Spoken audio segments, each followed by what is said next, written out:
التحية والإكرام على الرسول النبي الأمي العربي المكي المدني البدري الكوكب الدوري النور المضيء حبيب إله العالمين بالقاسم محمد اللهم صل على محمد وعلى أهل بيته الطيبين الطاهرين المعصومين المقربين من كهف الحسين وغياث المستقيم ومنجد العارفين وعصمة المعتصمين الذين أذهب الله عنهم الرجس وطهرهم تطهيرا اللهم صل على محمد وعلى سيما الإمام المبين بقية الله في العربين وحجته على الخلق أجمعين الإمام الثاني عشر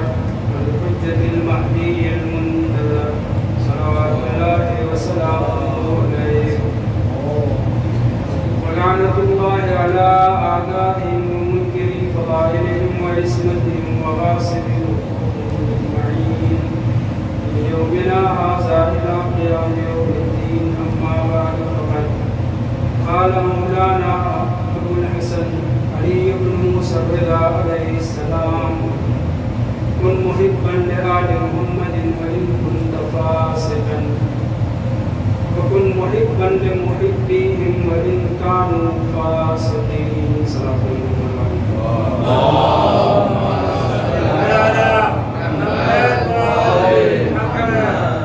محترم امام رضا علیہ السلام کے حوالے سے گفتگو کرنے کا حکم دیا گیا ہے اس لیے امام رضا علیہ السلام کی حدیث کو عنوان گفتگو قرار دیا ہے یہ حدیث در حقیقت امام کا وہ کلام ہے وہ مکتوب ہے جو 7ویں ہجری تک اصفہان کے قریب ایک شہر ہے کرمن وہاں پر محفوظ تھا اور اس کے بعد وہ تحریر کیا ہوئی اس کا ایک وحی ہے صاحب الدعوات قطب راوندی اپنی کتاب میں فرماتے ہیں کہ حضرت امام رضا علیہ السلام کا ایک خادم کان من العامۃ یعنی ذہنی طور پر مسلک کے طور پر مذہبی طور پر وہ سچی تھا مخالفین میں سے تھا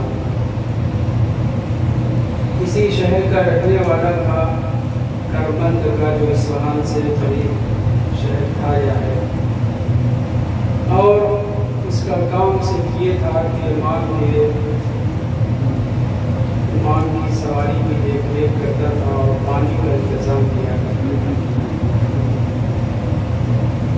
پورے راستے پر مدینے سے جب امام مجبوراً معمول کے حکم سے چلے ہیں اور مرو سے خراسان پہنچے ہیں تو وہاں تک یہ شخص امام کے ساتھ تھا امام کو حملہ کیا کرتا تھا بعض روایات میں اسے حمال کا لفظ کے بھی استعمال ہوا امام کے سامان کا اٹھانا پانی دینا سواری کا انتظام کرنا یہ اس کے ذمہ تھا یہ شخص امام کے اخلاق و کردار سے اس قدر متاثر ہوا کہ آخری وقت میں جب وہ وہاں سے رخصت ہونا چاہ رہا تھا امام کی خدمت میں پہنچتا ہے اور کہتا ہے یا سیدی شرفنی بخطک الشریف اے امام اے فرزند رسول آپ سے میری گزارش یہ ہے کہ آپ اپنی تحریر مجھے عطا فرمائیں کچھ مجھے لکھ کر کے دے دیں اتبرکو بھی تاکہ میں اس کے ذریعے سے برکت حاصل کروں ہے مخالفین میں سے کان من العامت لفظ استعمال ہوا لیکن امام کے چند دن ساتھ رہنے سے اسے احساس ہوا کہ اہل شرف و شرافت یہی بزرگوار اور خود کہہ رہا ہے کہ مولا مجھے آپ کی تحریر چاہیے دوسری روایت میں ذکر ہوا ہے کہ امام نے اسے جب آمادہ سفر دیکھا بابرکاب دیکھا تو آپ نے فرمایا کہ میں تجھے ایک ہدیہ اور تحفہ دینا چاہتا ہوں وہ بہت خوش ہو گیا مولا بسم اللہ اور آپ نے قلم دعوات اٹھایا اور اس شخص کے لیے جو جو عامہ میں سے تھا، مگر ظاہر ہے کہ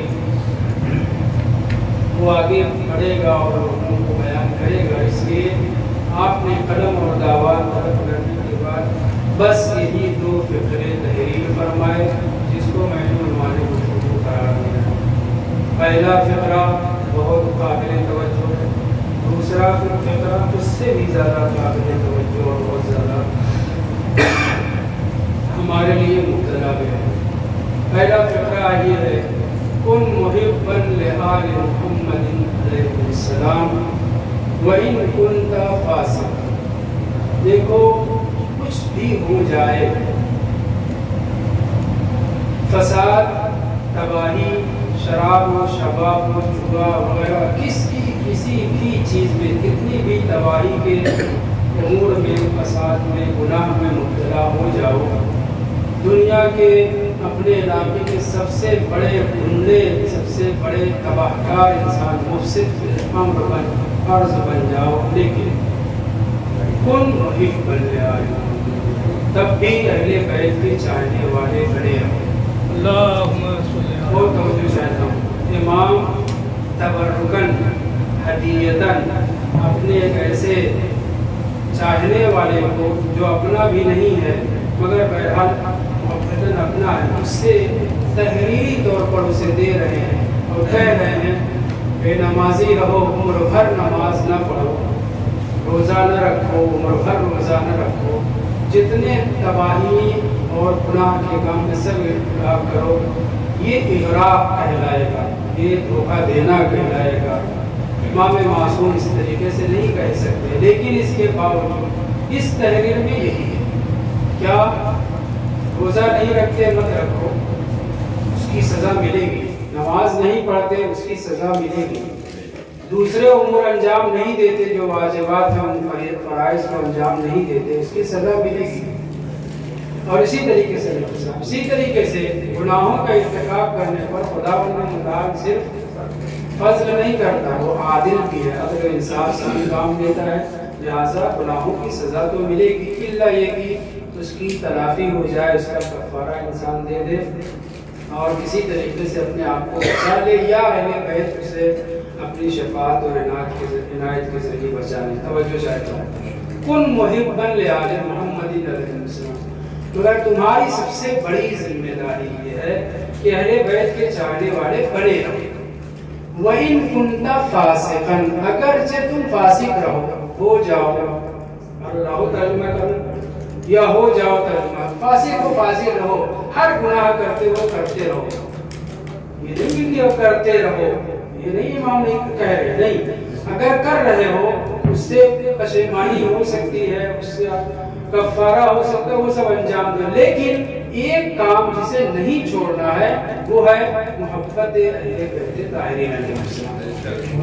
وَإِن كُنْتَ فَاسِقًا، یہ اتنا اہم فقرہ امام اس عامی کو جو کرمند کا رہنے والا تھا اس کو لکھتے ہیں، اور دوسرا فقرہ اس سے بھی زیادہ اہمیت کا حامل ہے، کلام معصوم علیہ السلام سب اہمیت کے حامل ہیں، لیکن سید رضی نے انتخاب کر کے بدلا دیا کہ کچھ معیاری کلام بہت ہی زیادہ چوٹی پہ ہوتے ہیں۔ بہرحال وَكُن مُحِبًّا لِمُحِبِّهِمْ، اور جو بھی اہل بیت کے چاہنے والے ہیں، ممبر سے کیا بک رہے ہیں، اپنی بزم خاص میں کیا کر رہے ہیں،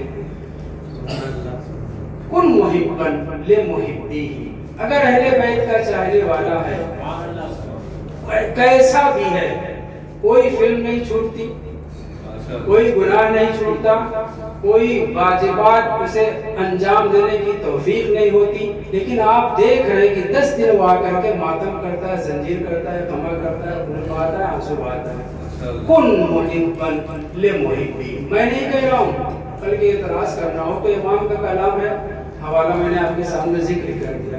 وَكُن مُحِبًّا لِمُحِبِّهِمْ، اگر اہل بیت کا چاہنے والا ہے، چاہے جیسا شرابی، کبابی، جواری ہے، آپ کی ذمہ داری ہے کہ اس سے محبت کریں۔ نماز نہیں پڑھتا تو اس کے سامنے مسکرانا نہیں چاہیے، ورنہ یہ گناہ، وہ سب ہے اپنی جگہ، اظہار کرنا تاکہ وہ نمازی ہو جائے، مختلف طریقے ہیں، لیکن بد اخلاقی سے پیش نہیں آنا ہے۔ اندر ہر گنہگار سے کہ جو اہل بیت کا چاہنے والا ہے، ہر حرام کے ارتکاب کرنے والے سے کہ جو اہل بیت کا چاہنے والا ہے، کن محبن، اس کے آپ دوست رہیے۔ اگر گناہ کرتا ہے اس کو روک سکتے ہیں اپنے اخلاق و کردار اور اپنے بیان کے ذریعے، بہت اچھی بات ہے۔ نہیں کر سکتے تو چونکہ اہل بیت کا چاہنے والا ہے، چونکہ ان کا محب ہے، کیا بکتا ہے آپ کے خلاف، حتیٰ آپ کے باپ کا قاتل ہو، بھائی کا قاتل ہو، تب بھی اگر اہل بیت کا چاہنے والا ہے، اس سے ہمارے دل میں محبت ہونی چاہیے۔ وَإِنْ كَانُوا فَاسِقِينَ، چاہے وہ محبان اہل بیت کتنے بھی فساد اور تباہی اور فسق و فجور کے مرتکب کیوں نہ ہوتے ہیں۔ یہ ہے امام رضا علیہ السلام کا پیغام کہ جو آپ نے اپنے اس ساتھی کو کہ جو حمال تھا، جو آپ کے پانی فراہم کرتا تھا، آپ کی سواری کو درست کرتا تھا، علاقے خدمت کیا کرتا تھا، اسے امام نے تحریری طور پر لکھ کر کے دیا، اور یہ 7ویں ہجری تک کلام امام رضا علیہ السلام کرمند میں موجود تھا۔ صلوات علی محمد علیہ۔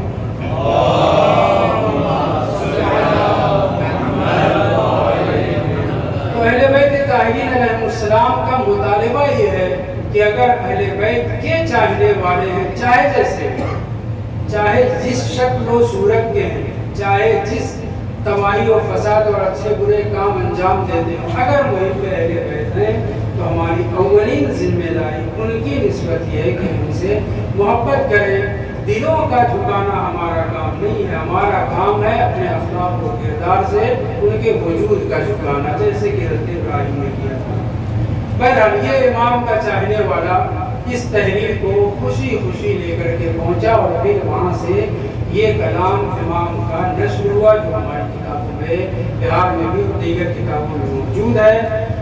اس موضوع پہ توجہ کریں، کیا کہا جا رہا ہے؟ اہل بیت کے چاہنے والے بنے رہو، اور جو اہل بیت کا چاہنے والا ہے اس سے بھی محبت کرو۔ معیار یہ ہے، محبت کا معیار کیا ہے؟ اہل بیت کا چاہنے والا ہونا۔ یہ معیار نہیں ہونا چاہیے کہ ہماری پارٹی کا، ہمارے گورنمنٹ کا، ہمارے مدرسے کا، ہمارے ملک کا، ہمارے علاقے کا ہے یا نہیں۔ یہ دیکھیے کہ اہل بیت کا چاہنے والا ہے، اگر اہل بیت کا چاہنے والا ہے کچھ بھی کر رہا ہوگا، ہم سے اس کا سوال نہیں ہوگا، ہم سے سوال یہ ہوگا کہ اگر اہل بیت کا چاہنے والا تھا تو تم نے اس سے محبت کی یا نہیں۔ اور یہ ہم آپ کا کلام نہیں ہے، امام باقر علیہ السلام سے پوچھا گیا،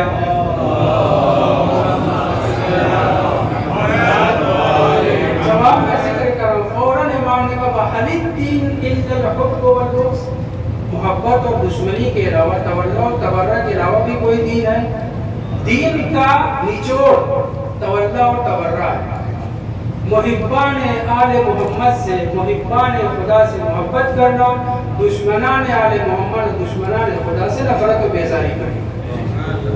حضرت موسیٰ علیہ السلام کتنے جلالی نبی، صاحب کتاب شریعت، اولو العزم پیغمبر ہیں، توریت والے جلالی نبی کتنی خدمت انجام دے رہے تھے، کس طریقے سے اکھڑ قوم، لجباز قوم، بہانے باز قوم، تاریخ نے ذکر کیا ہے، تفسیروں میں موجود ہے کہ بنی اسرائیل سے زیادہ لجباز قوم نہیں گزری ہے۔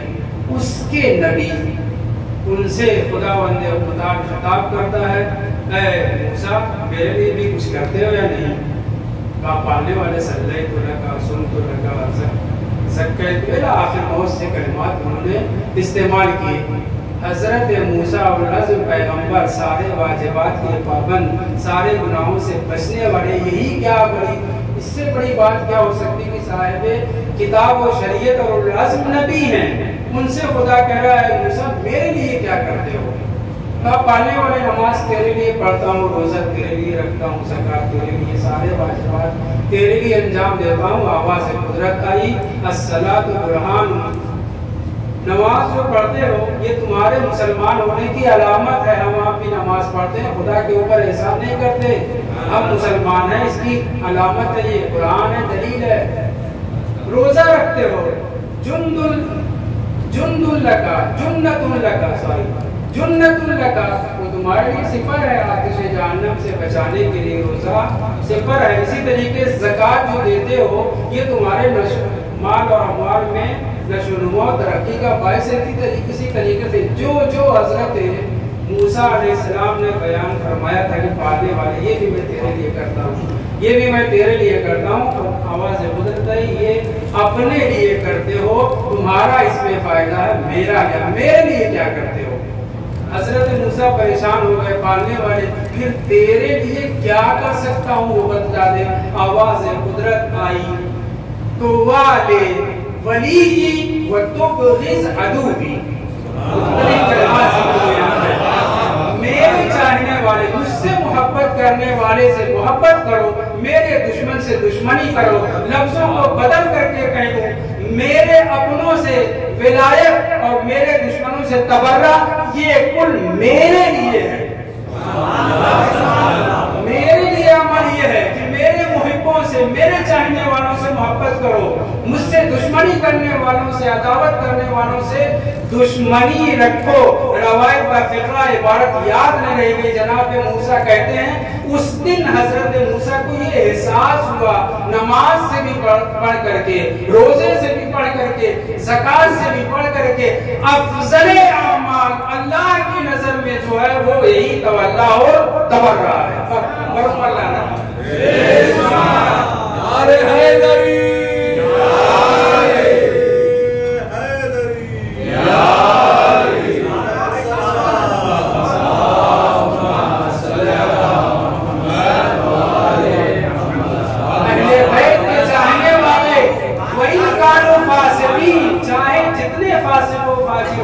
ہماری ذمہ داری ہے ان سے محبت کرو. اور اگر اہل بیت سے بیگانہ ہے, دشمن ہے, تو ہاتھ ملانے کی ضرورت نہیں ہے, ان کی مسجدوں میں جا کر کے نماز پڑھنے کی ضرورت نہیں ہے. آپ بہن مجھے مار والی بات ہو جائے گی. صلو فی مساجدہم نہیں ہے, ایک روایت میں ہے گھر سے, فی مساجدکم ہے. اپنی میتوں کو, ہمارے چاہنے والے کیسے بھی ہوں, ان کی تشییع جنازہ, ان کی مسجد میں نماز پڑھنا, ان کے ساتھ, یہ روایت میں ہے. وہ بھی روایت ہے, اب وہ کہاں تک صحیح ہے نہیں جانتا, لیکن جو پابرجہ سند وغیرہ کے اعتبار سے پختہ ہے وہ یہ روایت ہے کہ اپنی مسجدوں میں اپنے مریضوں کی, اپنے مردوں کی تشییع جنازہ کرو, علاقے دور نہ جاؤ. عبارت کیا ہے, خود چاہے جتنے فاسق و فاجر بنو لیکن محب اہل بیت رہو. دوسرا فقرہ کیا ہے, اہل بیت کے چاہنے والے چاہے جتنے فاسق و فاجر ہوں, ان کے فسق و فجور کو دور کر سکتے ہو, بسم اللہ, لیکن ان سے نفرت کا اظہار نہیں کر سکتے. ساتویں امام کی روایت موجود ہے, کسی مومن سے اس لیے نفرت نہ کرو اس کی ذات اور صفات کی بنیاد پر, بلکہ اسے کہو کہ وہ فاسق العمل ہے. فاسق ڈائریکٹ نہیں کہہ سکتے ہم, کسی مومن کو فاسق و فاجر ڈائریکٹ نہیں کہہ سکتے, فاسق العمل کہہ سکتے ہیں, ورنہ اس کی ذات اور اس کی صفات مولائی ہے, وہ محب اہل بیت ہے. حسن حسین بن حسن بن حسین بن جعفر بن محمد بن اسماعیل بن امام جعفر صادق علیہ السلام.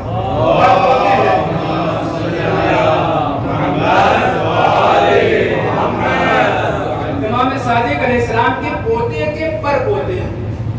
11ویں امام کا زمانہ ہے. احمد ابن اسحاق مشہور نام آپ سنتے رہتے ہیں, احمد ابن اسحاق اشعری امی, رئیس الامیین, اپنے زمانے کے ام کے سمجھ لیجیے مرجع تکلیف. اور بھی تھے سعد اشعری وغیرہ. یہ احمد ابن اسحاق امام کے نہ صرف ایک ہی چاہنے والے اور صحابی, 11 امام کے صحابی بھی ہیں, بلس امام کی طرف سے وکالت اور نیابت بھی سنبھال رہے ہیں. ام کے اوقاف جتنے تھے, اوقاف اس کے مسئول و ذمہ دار امام کی طرف سے یہی احمد ابن اسحاق اشعری امی تھے. اس زمانے میں اہل بیت کے چاہنے والوں کا کم مرکز ہو چکا تھا, لیکن بعض سادات بعض ائمہ طاہرین علیہ السلام کی اولاد بہت ہی فسق و فجور میں مبتلا تھے. ان میں سے ایک 7ویں امام کے پوتے کے پر پوتے، نام میں نے تفصیل سے آپ کے سامنے لیا. روایت موجود ہے کان یشرب الخمر علانیۃ، خم جیسی سرزمین پر شیعوں کے گڑھ میں جہاں پہ ایسی ایسی بزرگ شخصیات موجود ہیں، امام سامرہ میں ہیں 11ویں امام، اور یہ قم میں رہ رہے ہیں کب سے معلوم نہیں، لیکن روایت کہتی ہے کان یشرب الخمر علانیۃ، چھپ چھپا کر کے نہیں، باقاعدہ کھلے عام شراب پیتے تھے اور باقاعدہ شراب و شباب کی بزم سجتی تھی. ابزار و وسائل ایک مرتبہ حالات کچھ خراب ہوئے، یہ کیا ہوا؟ بہرحال احمد ابن اسحاق کے دروازے پہ پہنچے. دروازے پہ پتہ چلا فلاں صاحب ہیں. کون؟ حسین بن حسن بن حسین بن جعفر بن محمد بن اسماعیل بن امام صادق علیہ السلام. دروازہ نہیں کھولا، اندر داخل ہونے نہیں دیا، یا کنیز کے ذریعے غلام کے ذریعے پہلا واپس کر. کچھ دن کے بعد جناب احمد ابن اسحاق اشعری امی رکوع شریعہ وغیرہ لے کر کے مسئلے مسائل لے کر کے سامرہ پہنچتے ہیں. دروازے پہ پہنچے، دق الباب کیا. دروازہ کس کا؟ امام عسکری علیہ السلام کی خدمت پہ پہنچے. دروازہ نہیں کھلا، امام نے اجازت نہیں دی. کون ہے؟ وکیل. یہاں اگر وکیل ہے اور اسے اجازت نہ ملے تو کیا ہوگا آپ اندازہ کر سکتے ہیں. امام کے وکیل ہیں، قم کے رئیس الامیین ہیں، مشہور ہے کہ امام کے صحابی تو ہیں ہی، وکیل اور نائب بھی ہیں. امام کے دروازے پہنچے، پتہ چلا فلاں صاحب ہیں، امام نے منع کر دیا، داخل نہیں ہونے دیا.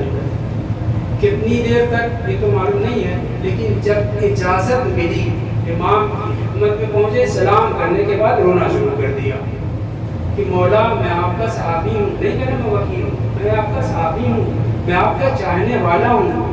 اتنا فاصلہ، اتنا روکنے اور وجہ کیا ہے؟ تو امام نے کہا مگر تم نے ہم اہل بیت کی ایک فرد کو، توجہ سے سنیں، ہمارے خاندان کے ہاشمی کو، جناب حسین بن حسن بن الی آخر، تم نے اپنے گھر آنے نہیں دیا تھا. یہ اس کا انجام تھا جو میں تم سے نہیں ملا. فوراً انہوں نے کہا مولا میں گواہی دیتا ہوں، میں ان سے صرف اس لیے نہیں ملا تھا کیونکہ وہ گناہوں کا ارتکاب کرتے ہیں، علانیہ شراب پیتے ہیں.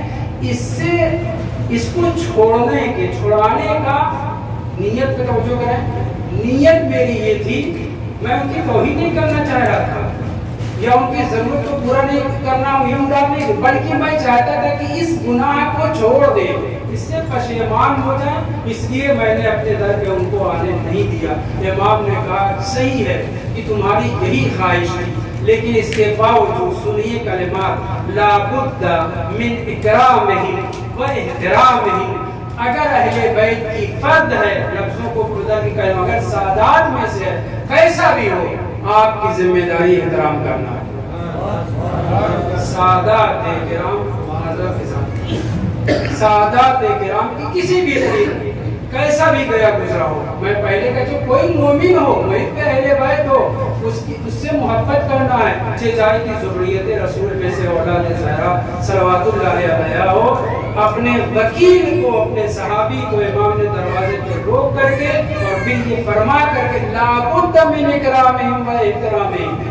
کیوں؟ آگے وجہ ذکر ہوئی ہے، ہماری خاطر، ہم سے نسبت کی خاطر، ہمارے نسل سے ہونے کی وجہ سے تمہاری ذمہ داری ہے کہ ان کا احترام کرو. صلوات محمد.